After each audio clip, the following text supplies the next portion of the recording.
start on the question of whether digital scholarship is too traditional.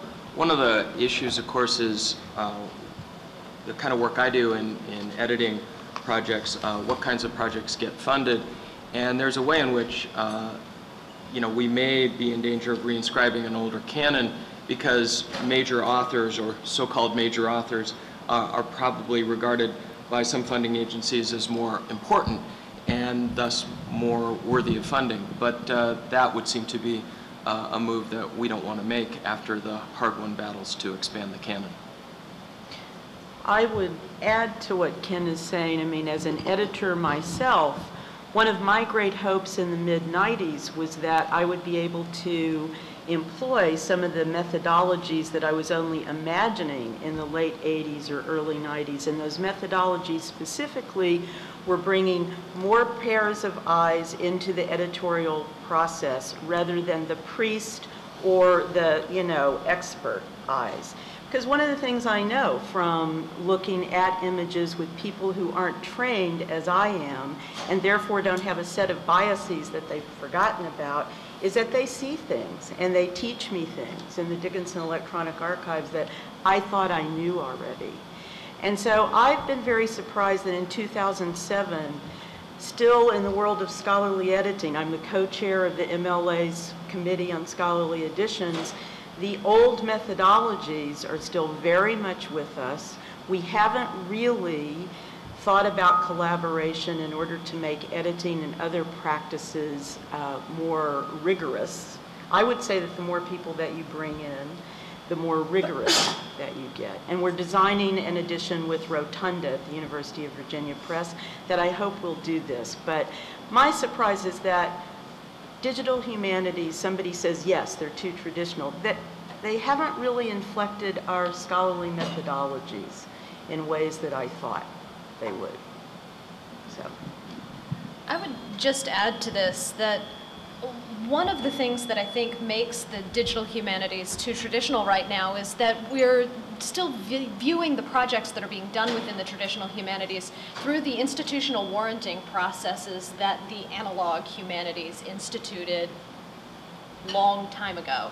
And so I think that we really need to begin thinking about new ways of convincing our colleagues in our institutions that projects that are being done online have a kind of authority that may be different from what print publication has looked like in the past, but may be similarly effective and important. And so, one of the things that's happened, I mean, John referred to the crisis in scholarly publishing, and part of that crisis is about a reduction in audience, but part of it too is about the ways that scholarly presses have sort of ceased to be able to serve their primary purpose, which ought to be putting the texts that scholars are producing into a common discourse, and instead are increasingly being relied upon effectively to make tenure decisions on behalf of universities. And the sort of conflict between those two modes of operation for presses is creating a great deal of tension, both for the junior scholars who are trying to get themselves published and tenured, and for the presses who simply cannot publish everyone who ought to be published. So one of the things that Media Commons is attempting to do, as the introduction suggested, is to attempt to return the center of gravity of scholarly publishing to discourse among scholars. And in so doing, we're attempting to really remake the processes of peer review, to stop thinking about peer review as being the kind of gatekeeping mechanism that decides whether or not a text sees publication, and instead start thinking about it as a sort of filtering mechanism. What happens if we move peer review to a post-publication process that's in fact peer-to-peer review, that both relies on substantive comments that scholars who have themselves at points been through this process of peer-to-peer review make on a particular text, but also on sort of web-native metrics such as inbound links and downloads and other kinds of traffic that we can understand the significance of any given article through, so that we can begin to think about what peer review might be in the digital environment, not on the model of peer review of journal articles or peer review of books, but in a really web-native format. And I think one of the things that could sort of reinvigorate the digital humanities in new directions is to think about how the university builds actual practices and spaces that mediate between leisure, cutting edge practices and traditional knowledge production. And, you know, I don't mean it at all facetiously when I say I want to figure out how I use my Wii remote. And, you know, if you don't have a Wii yet, you should get one. It's a new gaming system, right? To understand the embodiment of race, or the embodiment of gender, or the tactility or sensory aspects of things we now explore through linear argument. I want to know how tagging might reconfigure research archives by allowing you to slice information in different sorts of ways that are public, right? And I think that doesn't mean that we all need to go to our labs and build our own academic me's, right? Each building our own tool that uses the we, that we then come to conferences like this and show off to everybody else in a kind of build it and they will come mentality. Because we've already heard several times today that that hasn't worked, right? So I think we need to create spaces of imagination and play in the model that Anne Basalmo has talked about, where traditional humanities scholars come into spaces and get to tinker and experiment with new tools of the imagination, database forms, interface systems, caves, and go away with a sense of how their own research interests are enlivened by these tools, but also how they make the tools richer by pushing back in those spaces. So I would hope we'd come out with a sense of spaces of mediation between external, playful, leisure places and academic rigor. So I probably want play more than rigor. So on tools and practices, I just wanted to mention, but this is sort of on the theme of old wine in new bottles, perhaps. One of the problems that's been, is that not on? Okay. One of the problems that I've dealt with most of my life, both in my training in history of science and technology and in the last 8 or 9 years or so in game studies, has been kind of an inside-outside problem, in that my stance has always been critical with respect to the work that people in other disciplines are doing, say as a historian of science writing about what scientists do, in game studies writing about what game developers and players do and so on.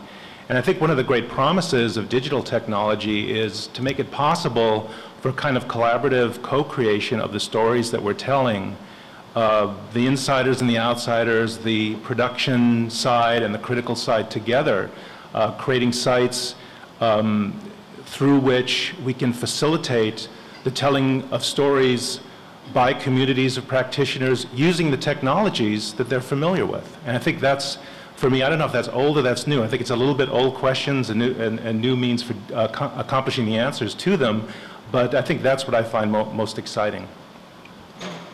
Yeah, I think that dialogue between the traditional practices and, well, I think one of the things that's pushed digital humanities further is when there's been a real dialogue between real research problems in the humanities and things coming out of current debates within theory and practice that are grounded in more traditional methodologies that then try and take the digital and push it in new directions. I do agree we're going to learn a lot and be able to use a lot of the new tools that are developing, but it's when you get that synergy between the practicing humanist with that store of expertise and that set of questions coming out of how to make sense of the human record, how to do things with the cultural record in new ways, that you really start to push the tools. And the other thing I would say is that some of those experimental environments, at least for people who are more traditional and not really immersed in digital humanities work, are really off-putting. And one of the ways in which I'm thinking about interface at this conference is that we need the interfaces that are comfortable enough for people who are practicing scholars to immerse themselves in ways that feel comfortable to them. Otherwise, they're going to go back to the old methodologies, the old practices, because it's going to feel like that potential is not there to them. So we not only need to do the experimental work, but we need to push it far enough along at the interface that people can actually use it to conduct their own research. And I think you ask traditional humanities. I don't know anybody who identifies as a traditional humanities scholar, right? Most of them tend to think of themselves as cutting edge or very innovative, right? But whoever they are, right out there. I mean, I think if you say to them, I know you don't think about these technologies a lot, but do you imagine there's something your scholarship could do differently? Not necessarily better, but differently, if you had access to these things. And when you frame the question that way, rather than why don't you use my tool, it creates a different sort of dialogue and a space, I think, for scholars to come in and say, you know, I know that if I could animate this image and annotate it, and the user could somehow surf through the things I surf through to, you know, do my research method, they'd understand what I'm saying better. And then you say, well, you don't have to be able to do that all by yourself. We have, you know, really skilled graphic designers in the world who like humanities scholars. We have artists who are richly skilled across hybrid cultures. I think that there's been a real underutilization of artists in the space of the digital humanities. And I have learned as much lately from a really skilled digital artist who does interface design as I have from a computer scientist. And I learn the most when they all sit in a room with a humanities scholar together and co-create. So Tara, can I pick up on that point and push the question a little bit of collaboration? When you have those people sitting in the same room together, how far out of normal practice does the humanist need to go in order to do what happens next? I mean, to what extent are you sitting down people and saying, you know, you do X and you do Y, right, and you just have to do it together, and it'll be great? And to what extent are you actually saying, well, you know, you're going to have to learn some Y here. You know, even if your main thing is X, you're going to have to learn some Y in order to do the next thing. I mean, I think it partially depends on the product, the kind of, you know, things Kathleen is kind of pointing toward with the interface of blogging and scholarship. I think humanities scholars take to pretty easily, right? I don't think it's realistic to expect all humanities scholars to learn to code C++, right? That, you know, to become deeply skilled at that takes a lifetime. But I think they should understand how computational objects work, how a relational database is structured, understand that ways they think map over or disturb ways computer scientists think. So you have to develop, I think, a common vocabulary, even if everybody's not learning the exact same skills. Like for vectors, we want our scholars to interact with our database tool. They can't make us build the thing. They have to at least play around with what happens when you change the tables in a database structure to the interface, right? And that starts to really gently unfold new kinds of thinking, I hope. You know, we may be totally wrong. I bet that everybody at this table has, you know, some basis in personal experience, like the experience that you're describing with vectors, to respond to that question. I'm just curious what other people would say from experience. Well, I just wanted to throw in there that I think we should all at least force ourselves to occasionally get into projects that require learning how to do, you know, engage in some of the practices we're studying. And I'd say, push it even further, I'd say we should really want to. We should really see that as one of the rewards of going into this kind of work in the first place, that we can really challenge ourselves as scholars and also just as people to work with different kinds of communities, to learn new things, and to really get out there and play with other people who are in these areas. Yeah, I'd second that. I've recently been involved with the creation of a new center at the University of Nebraska, and we have these collaborative arrangements that are possible, and we have technical experts that can help humanists on their projects. And sometimes when we bring someone in from one department or another, they describe the project that they want to work on, and we talk about, you know, who could partner with them. But sometimes you get the people, you know, throwing up their hands, the humanists saying, well, you know, I don't want to do that technical part, I don't want to have anything to do with that. And that's a really a terrible missed opportunity, because by thinking through the content of their project, through the technology, they're re-seeing it and they're reimagining it, they're restructuring it, and seeing new possibilities in their research. Yeah, I would just add to this that one of the things that Media Commons kind of grew out of, one of the reasons why it is focused on the area of media studies, is that we felt this very strong need on the behalf of media studies scholars to find ways for them to be able not only to quote from the materials with which they're interacting in their own scholarship, right? To be able to use the video that they're writing about within the context of the project, but also to be able to respond in kind to mediated text, to be able to author in mediated environments that make the response to video with video possible. So we're very interested in kind of pressing on the borders of that. But on the other hand, as Tara suggested, I mean, some of the modes in which we hope that scholars interact within a scholarly network like Media Commons will come very easily to them.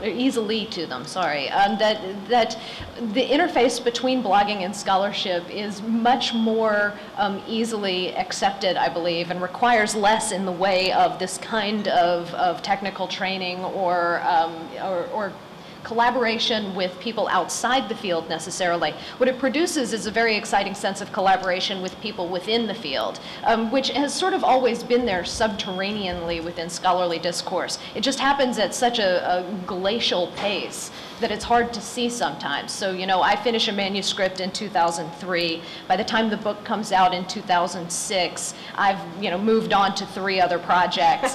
By the time the book actually starts getting reviewed in late 2007, I have really even forgotten that the book is actually out there. And so, you know, do I respond to reviews at that point? Do I ignore them? It's really hard to see this as any kind of dialogue. But within a space that's much more blog-like, one can really carry on a conversation about a text at something like the pace that the media itself moves, to be able to have a conversation that's ongoing and that is really speedy. And I think that much of what's really exciting about the way digital humanities is going is that it's starting to much more emphasize process and dialogue and real exchange, which is, I think, how we ideally think about how academia works. But as we just said, it's often a very attenuated process. To go back to Tara's point, I think it is absolutely crucial that humanists get involved in the methods of digital humanities on a much more widespread basis for a number of reasons. One is that my own experience on the Orlando project, where some of us started out as literary historians with no knowledge of computing, and then we've had people who are sort of hardcore coders, that whole spectrum. The aha moments on the project have always come out of everybody being in the room at the same time. And not everybody has the same degree of comfort or familiarity with markup and with the technical systems, but it's when you bring everyone into conversation that the real moments of insight happen, and the moments of potential making its way into something that seems more realizable take place. The other thing that I think is important is that it becomes really easy to fall into a rut in the way you think. You get stuck in your sense of what the possible is based on the way that you've entered into that dialogue, the tools that you've got used to using, the way that you've come to think of how your material works in a digital environment. And the process of thinking about methods makes you separate those things. But you need to keep bringing new people in to sort of see it in a new way, so that we don't start to accept what we think about markup or about this databasing system or about that particular mode of delivery as the only way that material is going to be usable, because that openness to different purposings and different processes has to be there.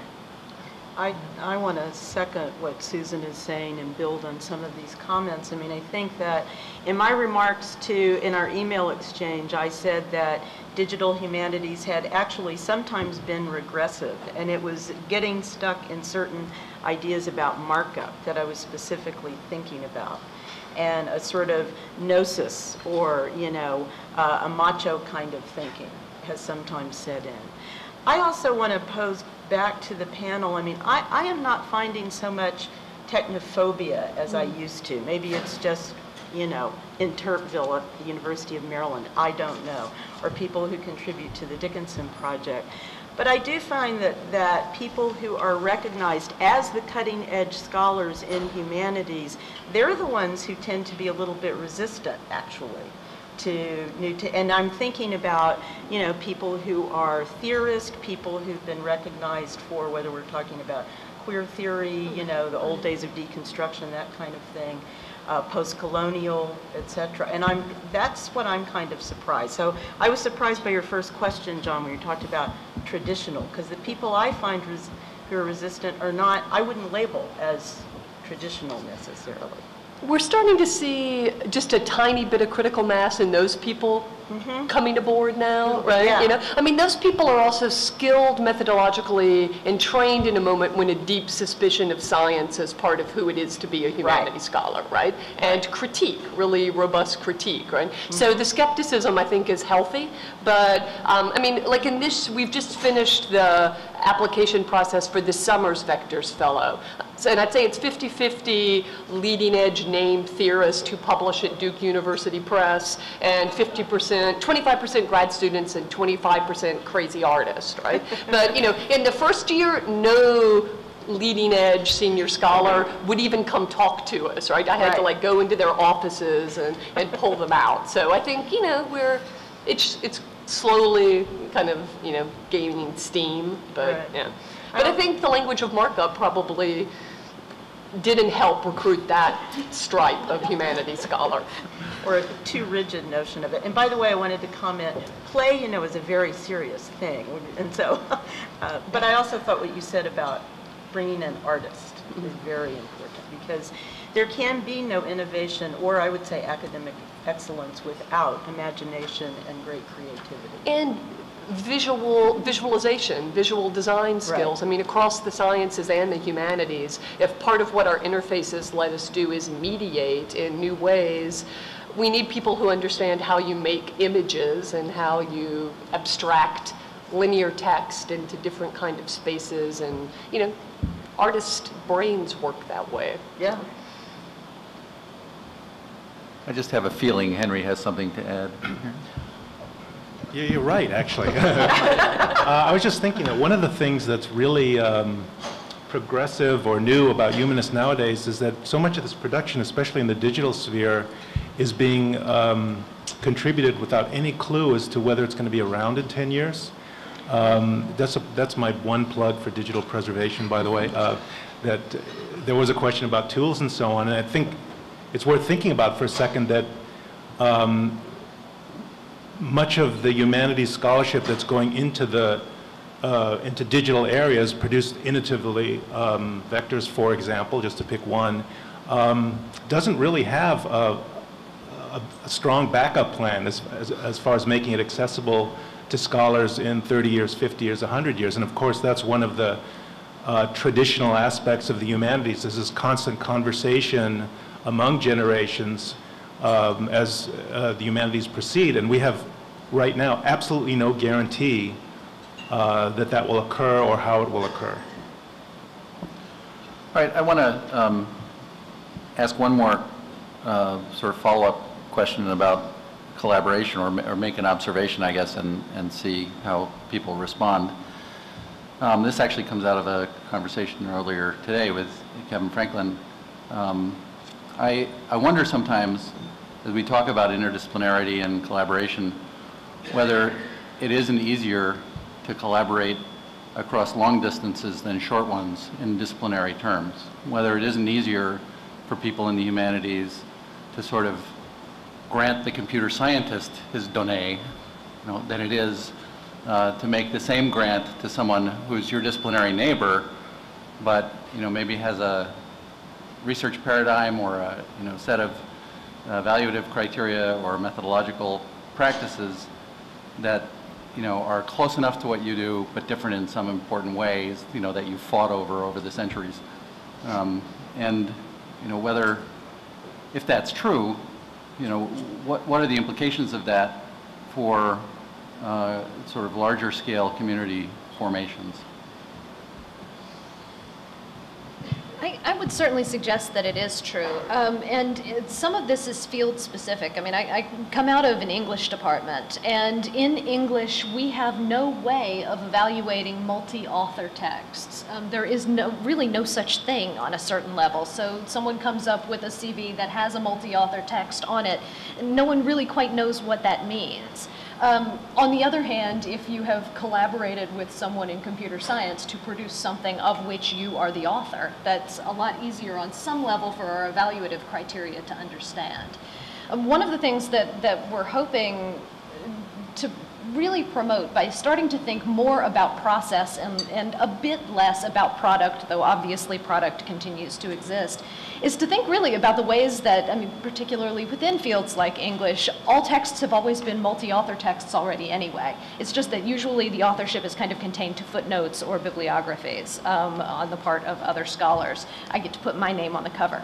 So we're hoping to sort of foreground the ways that that collaboration and the ways that those conversations are already happening, and to make it more sort of an ongoing multi-directional conversation rather than simply a unidirectional process of citation in which that collaboration gets buried. I think that recognition that texts are already multiply authored, and no matter whose single name appears on the side, is very important. And also, I think your question is a very good one, John, because Ken and I think it was my first digital humanities conference anyway in Oxford in 1997, so 10 years ago.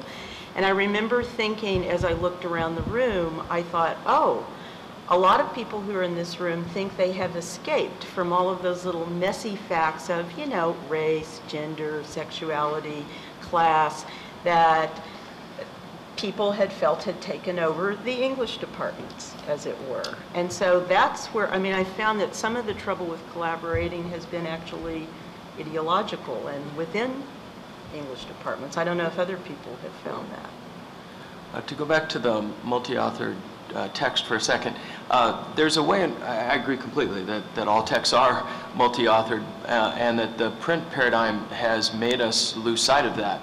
But editors, printers, designers are all contributing to the meaning of the text, and it's something about the digital realm that enables us to forefront those multiple forces that are contributing to the overall meaning.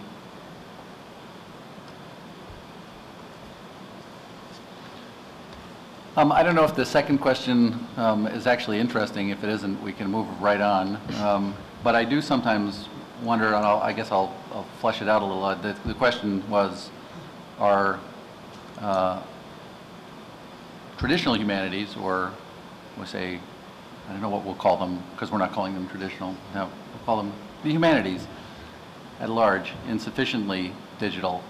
And that's a question that, at least when I was running a center in this area, used to come up in the form of, should you be doing evangelical work?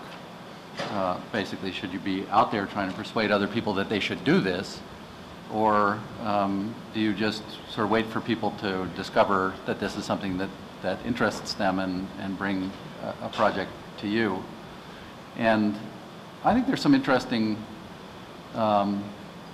even ethical questions associated with that. For example, the stuff that Henry was talking about with respect to the longevity of digital scholarship is a real issue and has been from the beginning, and it was one that used to worry me when I realized that the people we were working with weren't just engaged in writing a journal article, they were actually devoting 10 years of their lives to a sustained research enterprise, and I was encouraging them in a way to do it in a medium that was changing every 6 months. And this is a little like, telling your child, go play in traffic from an ethical perspective. So I wonder if we perceive our colleagues in the humanities as being insufficiently digital at this point, and if so, what would be the grounds on which we would encourage them to become more so? I would say yes, at least as far as awareness goes. I'm not saying that everybody has to jump on board a big collaborative digital project and invest a decade or more of their life in it. But I do think we have collectively a real inability to assess digital materials because we do not have a critical mass of people who have enough awareness of methods to make informed decisions. So if Scholar X puts up a huge quantity of stuff in HTML with a bad database design behind it that means it's going to be locked away for subsequent generations, how is a tenure and promotion committee to assess that against something that takes 3 or 4 times as long, but is done according to at least best standards practice as it exists at that time, that will try to ensure that it's available to archive down the line, try to ensure that it will be repurposable for other archives, other projects down the line. It's kind of interesting, that argument. I was just thinking about it. It's very similar to the argument you will hear from industry, actually, that we're too busy doing it to worry about preservation, issues, and to worry about best practices associated with that. I wonder, I think that may be an area where, in a sense, as scholars associated with cultural institutions, our obligation to do that would push us, I think, into taking as much care as possible with regard to the longevity of what we produce. And I think also it means things like, it doesn't necessarily mean that the weight of that falls entirely on the shoulders of the scholar. It also might mean dialogues with institutions like libraries and such, trying to work through these issues, trying to design systems that make sense to both sides of that equation, both the scholar in communication with scholarly community and the repository that's trying to come up with a system to answer the needs of the scholar. That's right, and initiatives like the Media Commons and other experiments in new digital peer review, I think, are really trying to address that and thinking about, you not only assess the content, the scholarly methodology in a traditional sense, but you assess the form, the digital form that it's taken. And I think, the generosity of the library community should not be overlooked when we think about what these partnerships would be. I mean, we operate my journal in a fairly tight shoestring budget, right? So to build large repository systems while we do it would not be feasible. But, people who are more visionary than I am, like Clifford Lynch, made sure I, appeared at CNI, which I didn't know existed, and that librarians there from Stanford, said, we need to figure out how to preserve this in locks, right? So that began, now stalled because it's hard to preserve our objects, right? But it began a dialogue about how that might happen, of shared resources and partnerships. I think I've talked to several variously labeled scholarly design groups at universities who have very talented staff aboard who typically get deployed to build a course website, right? And these are people who are much more talented than just functionally building your website and templating it.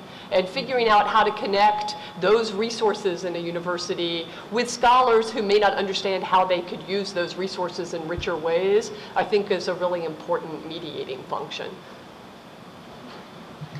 As long as Tara's brought up the issue of libraries and partnerships with libraries, and also coupled with John's evocation of the idea of evangelizing for the digital humanities, I think there's another kind of evangelizing that's going to need to happen as well, which is a sort of funding-oriented evangelizing, particularly in thinking about these kinds of questions of preservation and in thinking about the sustainability of a digital future for the humanities, that increasingly I believe that institutions are going to have to be pressed to think about the sort of dissemination function of the scholarly press as serving a parallel purpose to the collection function of the library, and to understand that both of them serve a crucial infrastructural role within the institution. And that, you know, one cannot simply be looked at as, you know, infrastructural and therefore not beholden to the bottom line, while the other one must somehow miraculously make money on a product that will never ultimately be profitable. I think that it's going to be increasingly important for us to pressure and to evangelize our institutions to really think about the ways that digital humanities publishing in particular has to be thought of as serving a parallel purpose and an infrastructural purpose for faculty in terms of repositories and in terms of other modes of the dissemination of scholarly knowledge as well as its collection and preservation. And last week at the NEH Summit on digital humanities, there was a lot of really sustained conversation about what it means to think about human infrastructure of staff, right? Like the kind of success we've had with the journal is because we have a team that's been able to work together for a couple of years now, and I imagine it's the same at your center on everybody's project. And those people are almost always on soft, really contingent money, and you can't kind of keep them a continuity that allows knowledge to grow and expand if you have to let your programmer and your designer go every 6 months while you struggle to find the next small amount of money. So that universities need to think about highly skilled interactive designers, PHP programmers who aren't allergic to humanists, as key staff and research scientist folk that they pay for, and they don't try to outsource consistently to soft money or, you know, monetize some way. This grouping of scholars and librarians and presses is a crucial one. I'm somewhat encouraged about the communication that's occurring between scholars and librarians, and that's crucial for the preservation of our work. I'm also heartened by the new alliance between NEH and IMLS and new grant opportunities that they've provided. I guess I'm personally less sanguine about the outlook with university presses. I'd love to hear, you know, glowing stories about the good things that are happening out there in the press world, but my sense is that by and large they haven't responded well to the digital possibilities.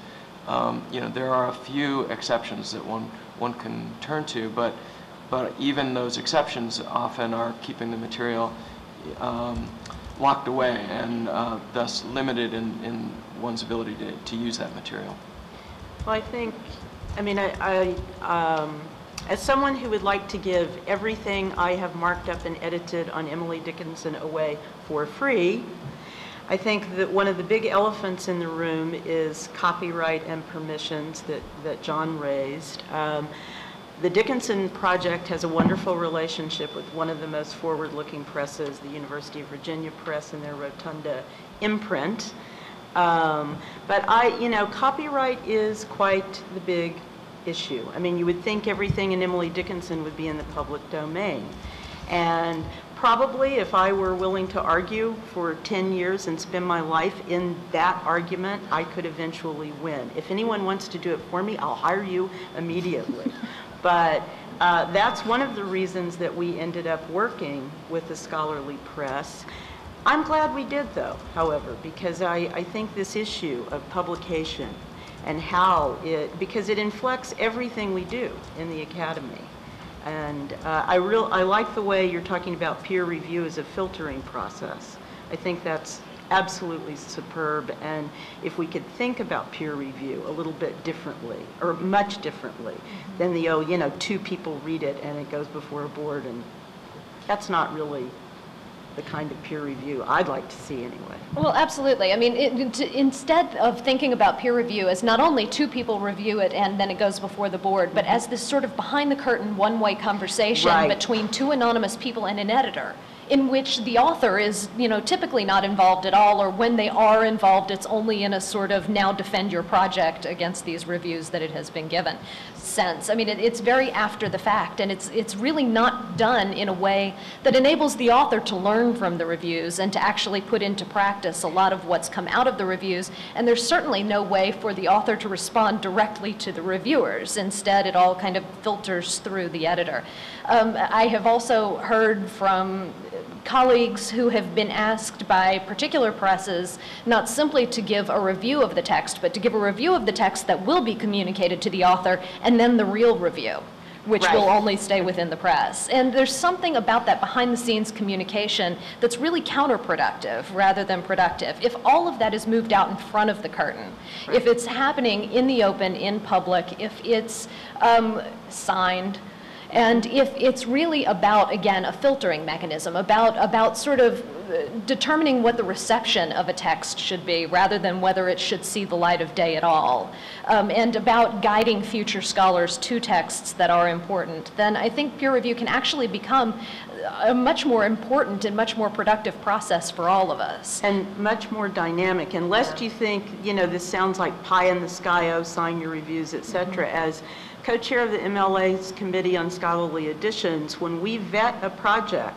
the editor knows who the vetters are, or who the vetter is, and there is a dialogue that goes on between the vetter and the editors. And I have sometimes, in reading these, have just found them breathtaking in the kind of knowledge production that's actually taking place within the review process, and none of this behind the curtain business. Yeah, if I could jump in on that, we are missing one panelist today, who is Catherine Mitchell from the California Digital Libraries. She couldn't be here because her husband had surprise knee surgery, which is always the worst kind of knee surgery, surprise knee surgery.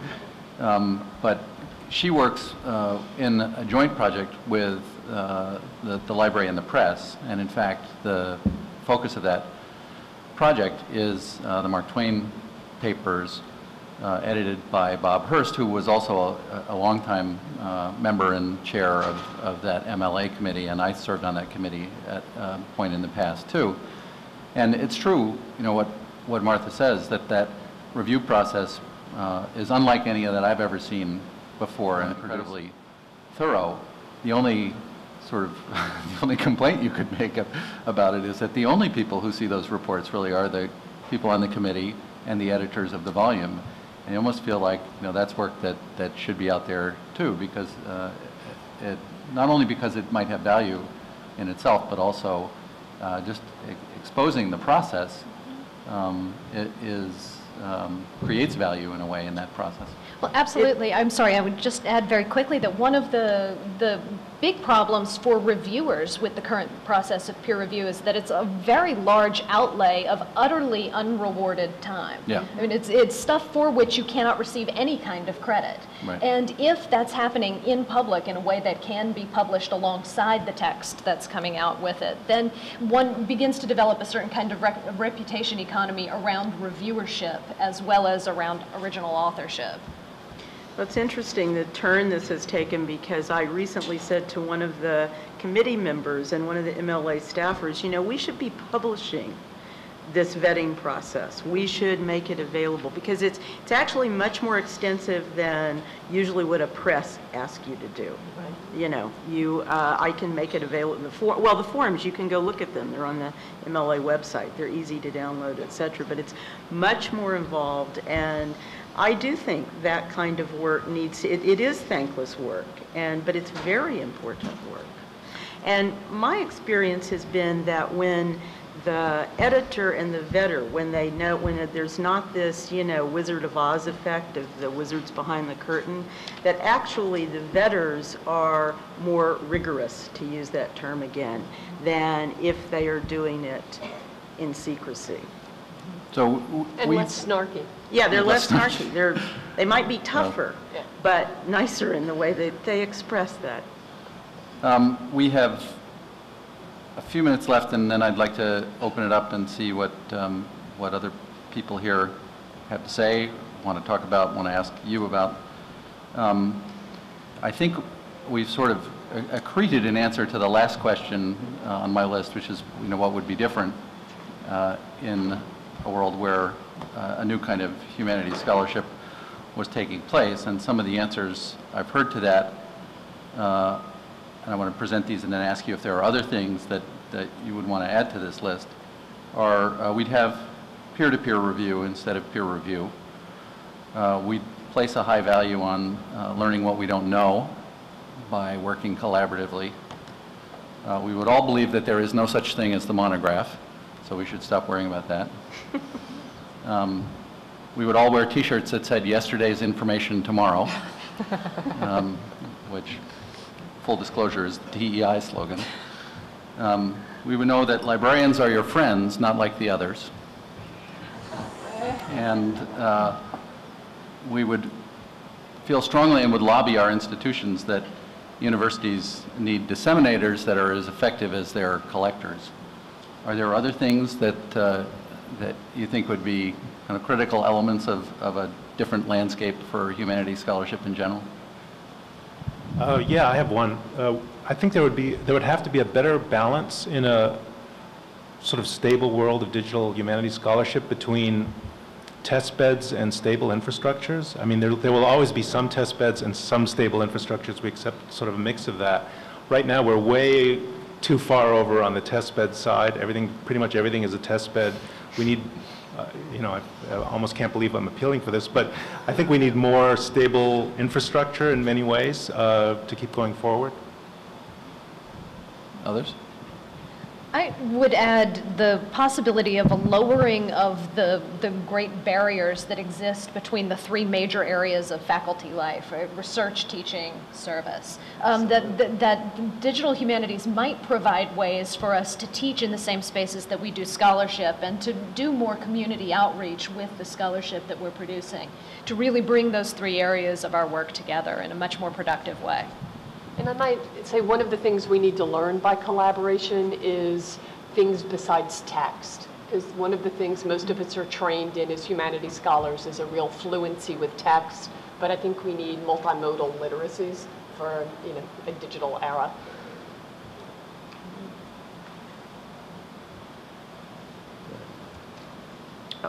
Anything else? I think I'd be happy to let the monograph go. But I think we need more tools for really coalescing things. That is, that we're getting big masses of stuff, but we need better means of bringing together what we need and allowing it to talk to us in ways that can help us make sense of it. And this may be where the multimodal starts to come in, because we can't read it all, right? We're going to have to figure out ways of maintaining the double focus that we need to ask big questions of large bodies of material, but being able to move from that large prospect to zoom right in on the particulars in ways that answer our questions. Because that's the real strength of the humanities, is the ability to ground the big question asking and the attempt to make sense of the large picture with reference to the specifics. So tools that allow us to maintain that prospect, but also really dive in and get wet. Because advanced work in this area often requires collaboration with technical experts, I think we do need to either develop more digital centers, or we need to support the digital centers that exist more fully so that they can be encouraged to collaborate with scholars who are at institutions that don't have that kind of local infrastructure and expertise. Well, I agree with that in principle. Having founded a digital center and directed it for 6 years, I do have some questions about how much of the humanities, how many of our humanities scholars and how much of humanities scholarship are digital centers really servicing. And I don't mean to be the curmudgeon of the group, but I really, having talked so optimistically for over a decade, I do think it's time for some clear-eyed, hard-headed thinking about these matters. And I think the bringing together service, teaching, and scholarship is absolutely crucial if we're going to have success in a better outreach to our colleagues. I think those things are intimately intertwined. I think a lot of us know of universities that have a digital humanities center and a traditional humanities center in open warfare, and they don't actually talk to each other. And figuring out how to mediate that divide might be really useful as well. Well, and Maryland just got a huge gift for a digital humanities center that wants nothing to do with the digital center I founded. So there you go. Yeah. May 1,000 flowers bloom. So we have some time for your thoughts. Step up to the mic, I think, as we're being broadcast. Hi, yeah, I'm Doug Thomas from the University of Southern California, and I want to say yes, yes, yes, yes to everything that was said, but, right? I knew there was a but.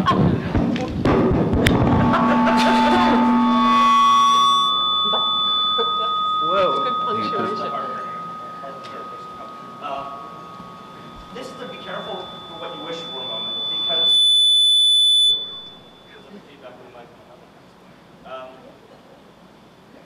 the first question I have is, given that everything you've just talked about, it always comes.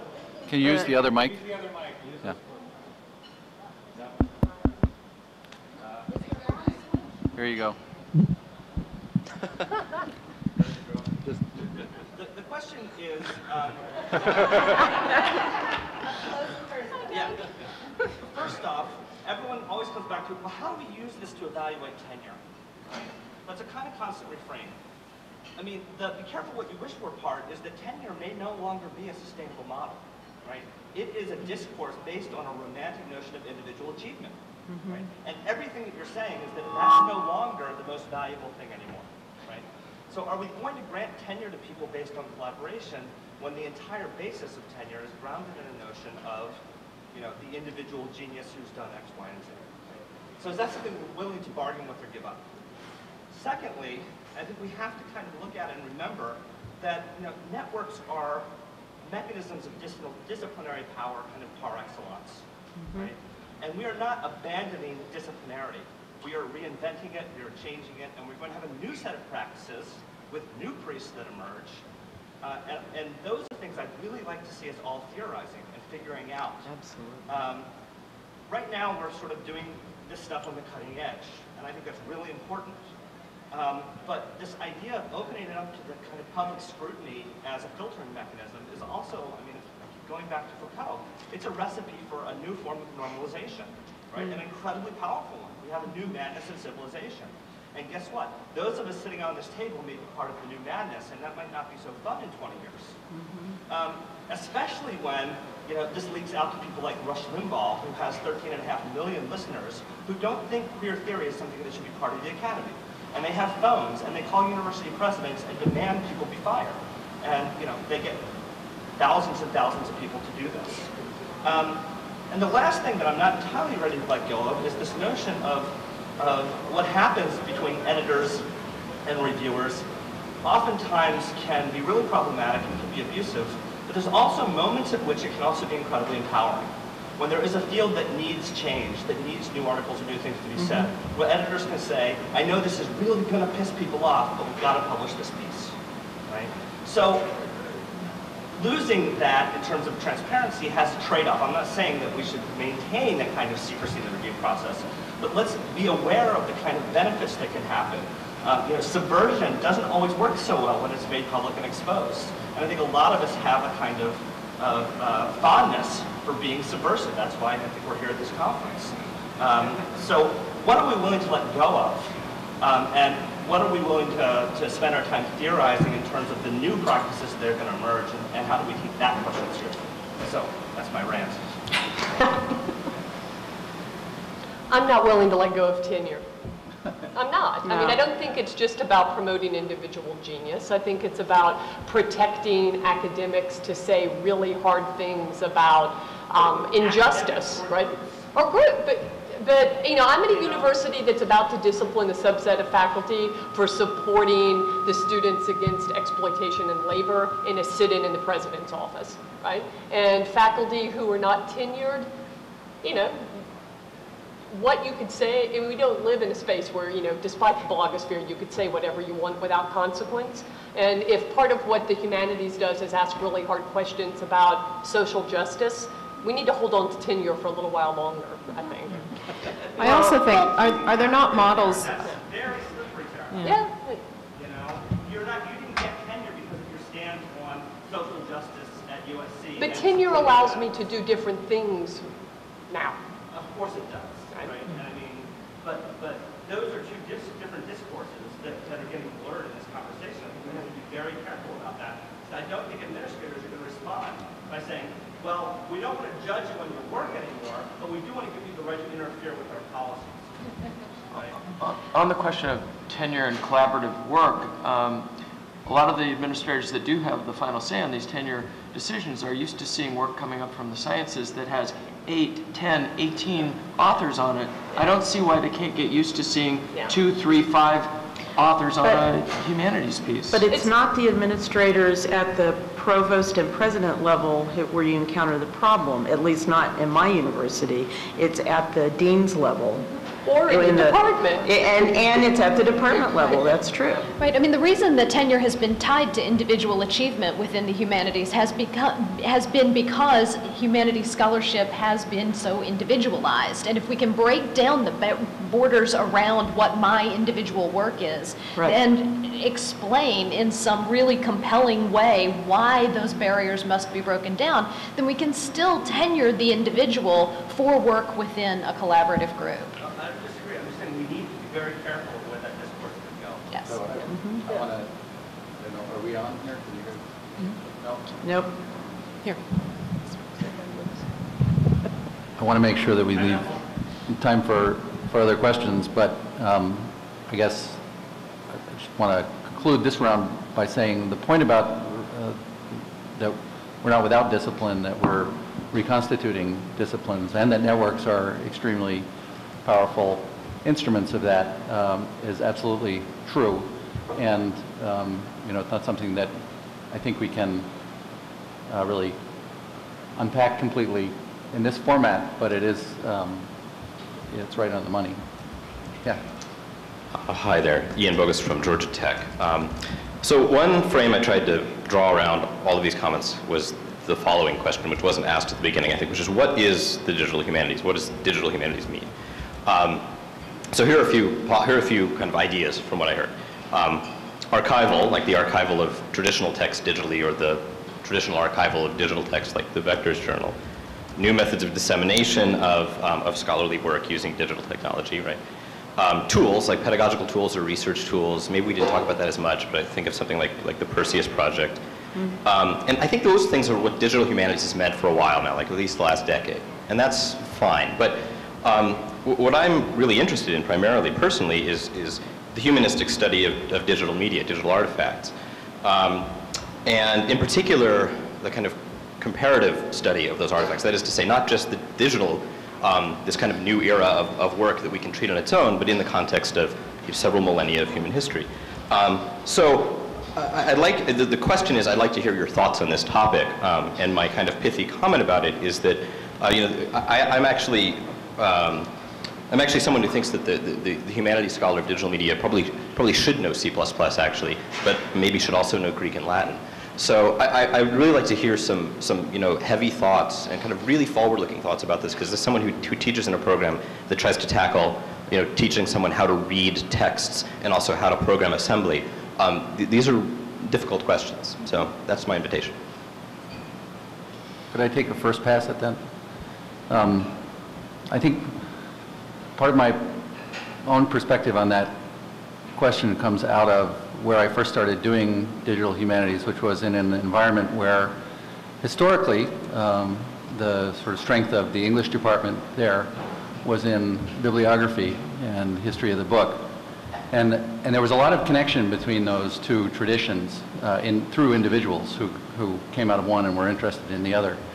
And what I think I carried over from that was that there's a sense in which, if you study books, you really, at a certain point, you need to know how books are made, or else you will say wrong things about them. You won't understand enough about the object that you're studying to really fully unpack it. And I think at some point the same is true if you're studying the digital from a humanities perspective, that your ability to intervene analytically in your subject matter is going to be limited if you don't at a certain point know how that thing is made. Not that you can't say useful, interesting things before that point, but there'll be a point beyond which you can't really go without. And I don't know whether it's C++ or what it is, but it depends on what the subject matter is. Yeah.